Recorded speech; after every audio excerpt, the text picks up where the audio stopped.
Hello. नमस्कार दोस्तों। कहिए कैसे हैं आप सब। उम्मीद करती हूँ आप सब बहुत अच्छे हो, बहुत बहुत अच्छे हो। आपकी अपनी पसंदीदा कहानी में आपका स्वागत है। आइए सुनते हैं प्रेमचंद जी द्वारा लिखित कहानी शिकारी राजकुमार का अगला भाग। आवाज सरोज शर्मा। प्रेमचंद जी कहते हैं कि साधु का संगत का लाभ उठाने के लिए जब राजकुमार वहां रुक जाते हैं तो रात को लगभग 10 बजने का समय था। घनी अंधियारी छा गई थी चारों तरफ। सन्यासी ने कहा, अब हमारे साथ चलने का समय हो गया है राजकुमार। राजकुमार पहले से ही प्रस्तुत थे। बंदूक कंधे पर रखकर बोले, इस अंधकार में सूकर अधिकता से मिलेंगे। बहुत ही यदि सूकर मतलब उस जमाने में सुअरों को बोला जाता था, किंतु ये पशु बड़े ही भयानक होते हैं। सन्यासी ने एक मोटा सोटा हाथ में लिया और कहा, कदाचित इनसे भी अच्छे शिकार हाथ आएंगे। मैं जब तक अकेला जाता हूं कभी खाली नहीं लगता। आज तो हम दो लोग हैं। दोनों शिकारी नदी के तट पर नालों और रेतों के टीलों को पार करते हुए झाड़ियों से अटकते चुपचाप चले जा रहे थे। एक और श्यामवर्ण नदी थी जिसमें नक्षत्रों का प्रतिबिंब नाचता हुआ दिखाई दे रहा था और लहरें गाना गा रही थी। दूसरी ओर घनघोर अंधकार था जिसमें कभी कभी केवल खाद्योतों के चमकने से एक क्षण स्थायी प्रकाश सा फैल जाता था। मालूम होता था कि वे भी अंधेरे में निकलने से बहुत ही डरते हैं। ऐसी अवस्था में कोई 1 घंटा चलने के बाद लगभग 1 घंटा चलते हैं। उसके बाद वह एक ऐसे स्थान पर पहुंचे जहां एक ऊंचे टीले पर घने वृक्ष के नीचे आग जलती हुई दिखाई दी। उस समय इन लोगों को मालूम हुआ कि संसार के अतिरिक्त और भी वस्तुएं हैं। सन्यासी ने थोड़ा रुकने का संदेश दिया। दोनों एक पेड़ की आड़ में खड़े होकर बहुत ही ध्यानपूर्वक देखने लगे। राजकुमार ने बंदूक भर ली थी। टीले पर एक बड़ा छायादार बट का वृक्ष भी था। उसी के नीचे अंधकार में 10-12 मनुष्य अस्त्र शस्त्रों से सुसज्जित मिर्जे पहने चरस का दम लगा रहे थे, मतलब हुक्का पी रहे थे। इसमें से प्रायः सभी लंबे थे। सभी के सीने चौड़े और हिष्ट पुष्ट भी थे। मालूम होता था कि सैनिकों का एक दल विश्राम कर रहा है।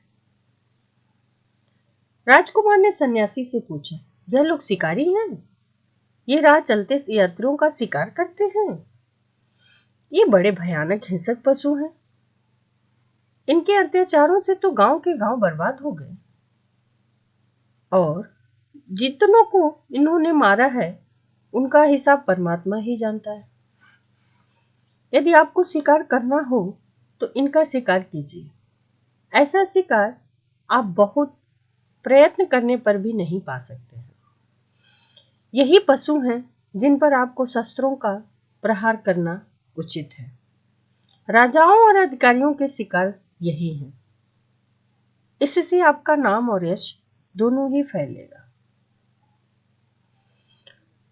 ये सब देखकर राजकुमार के जी में आया कि दो एक को मार ही डाले, किंतु सन्यासी ने रोका और कहा, इन्हें छेड़ना ठीक नहीं होगा राजकुमार। अगर यह कुछ उपद्रव न करे तो भी बचकर निकल जाएंगे। आगे चलो, संभव है कि इससे अच्छे शिकार हाथ लग जाए। तिथि सप्तमी की थी। चंद्रमा भी उदय हो गए थे। इन लोगों ने नदी का किनारा छोड़ दिया था। जंगल भी पीछे रह गया था। सामने एक कच्ची सड़क दिखाई पड़ी और थोड़ी देर में कुछ बस्ती भी दिखने पड़ रहे। सन्यासी एक विशाल शाद के सामने आकर रुक गए और बोले, जाओ इस मौलसरी के वृक्ष पर बैठे, तुरंत देखो, बोलना मत, नहीं तो दोनों की जान के लाड़े पड़ जाएंगे। इसमें एक बड़ा भयानक हिंसक जीव रहता है जिसने अनगिनत जीवधारियों का वध किया है। कदाचित हम लोग आज इसको संसार से मुक्त कर देंगे। राजकुमार बहुत ही प्रसन्न हुआ और सोचने लगा, चलो रात भर की दौड़ तो सफल हुई। दोनों मौलसरी पर चढ़कर बैठ गए।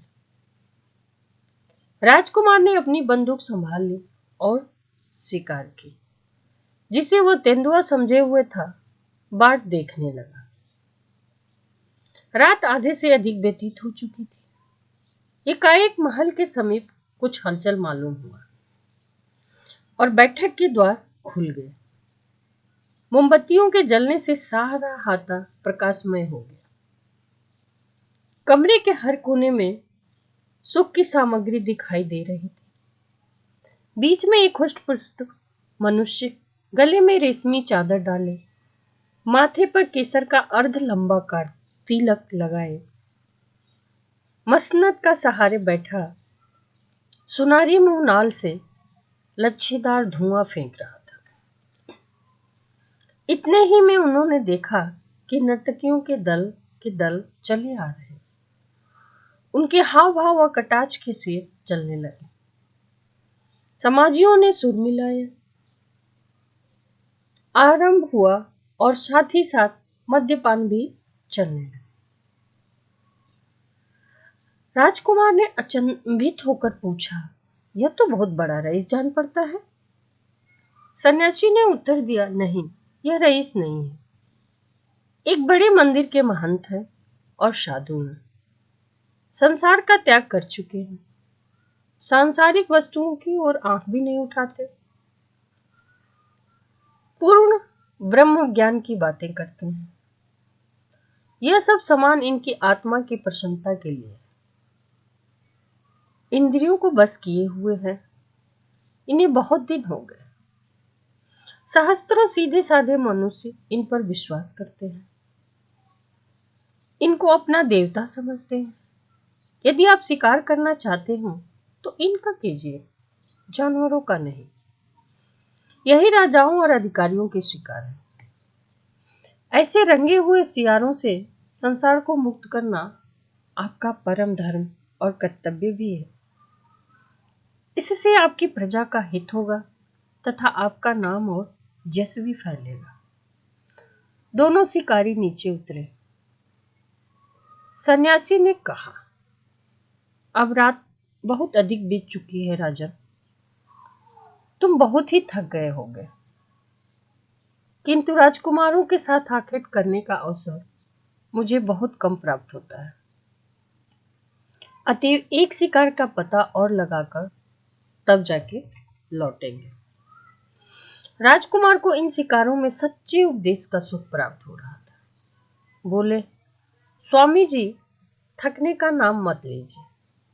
यदि मैं वर्षों आपकी सेवा में रहता तो और न जाने कितने आखेट करना सीख गया होता।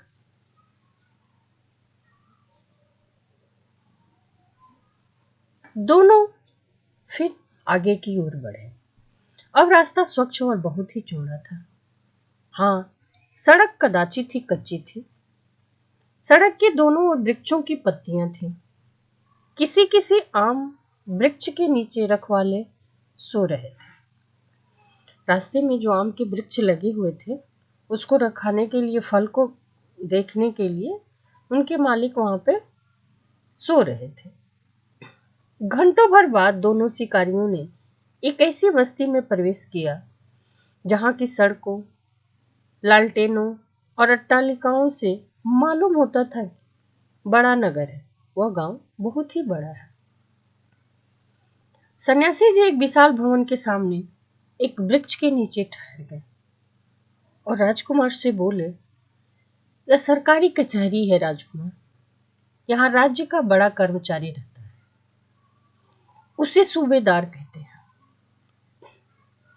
उनकी कचहरी दिन को भी लगती है और रात को भी लगती है।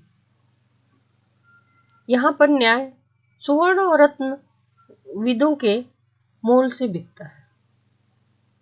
यहाँ की न्यायप्रियता द्रव्यों पर निर्भर है। जो भी न्याय यहाँ पे होता है वह सब पैसे के बल पे होता है। धनवान दरिद्रों को पैरों तले कुचल रहे हैं।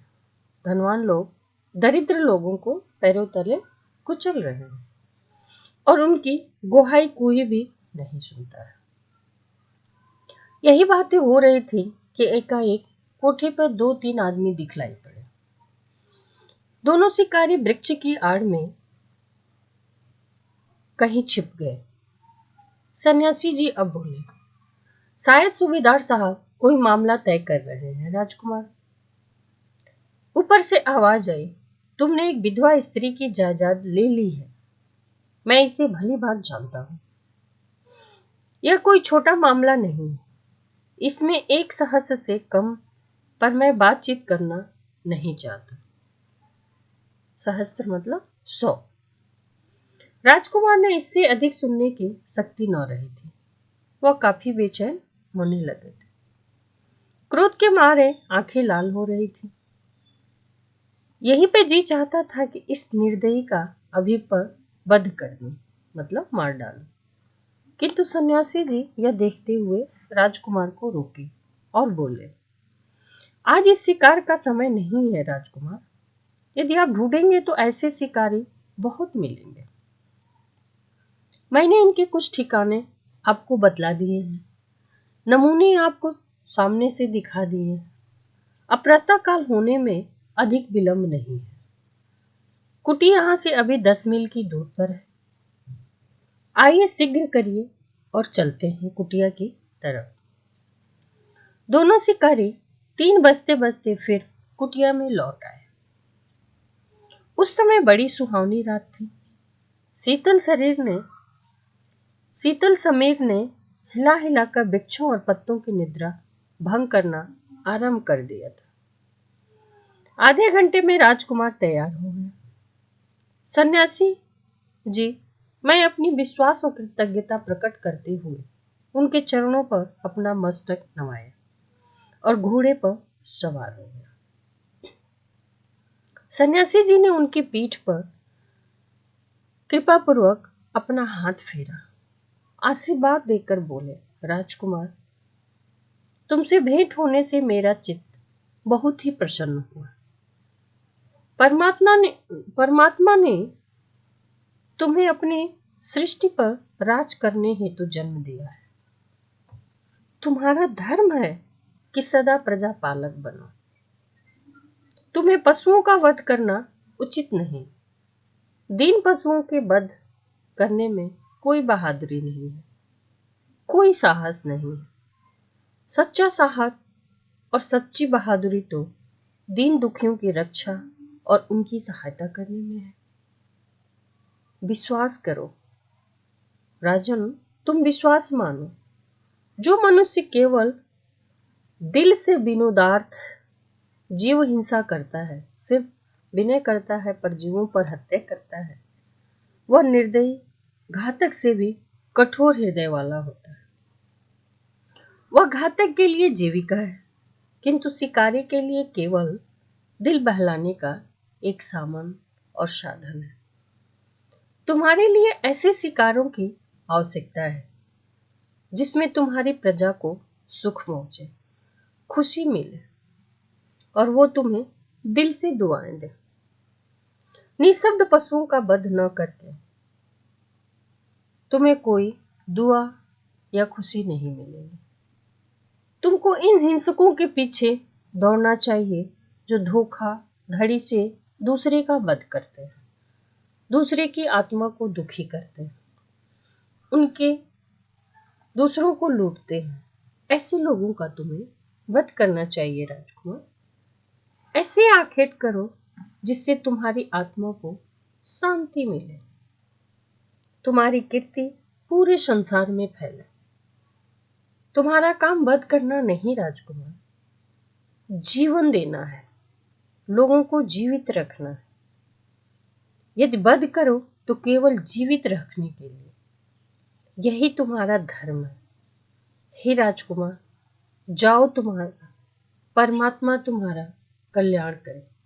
जीवन सुखमय हो, प्रजा में चारों तरफ तुम्हारा जय जयकार हो। यह कहते हुए सन्यासी ने राजकुमार को विदा किया। राजकुमार विदा लेकर आगे की ओर बढ़ चले। धन्यवाद दोस्तों। तो इस कहानी से हमें ये पूरी तरह से समझ में आ गया कि बेजुबान जानवरों को मारने से हमें सुख और शांति नहीं मिलेगी। हमें अपने अंदर छिपे हुए राक्षस को मारना है। समाज में फैले हुए खराब लोगों उनको मारना है, उनको सुधारना है। यही हमारी परमात्मा के प्रति सच्ची श्रद्धा होगी। तो धन्यवाद दोस्तों। कहानी अच्छी लगी हो तो लाइक, कमेंट, शेयर और सब्सक्राइब करना ना भूलें। मिलते हैं एक और नई कहानी के साथ। तब तक के लिए खूब खुश रहें, मस्त रहें, व्यस्त रहें।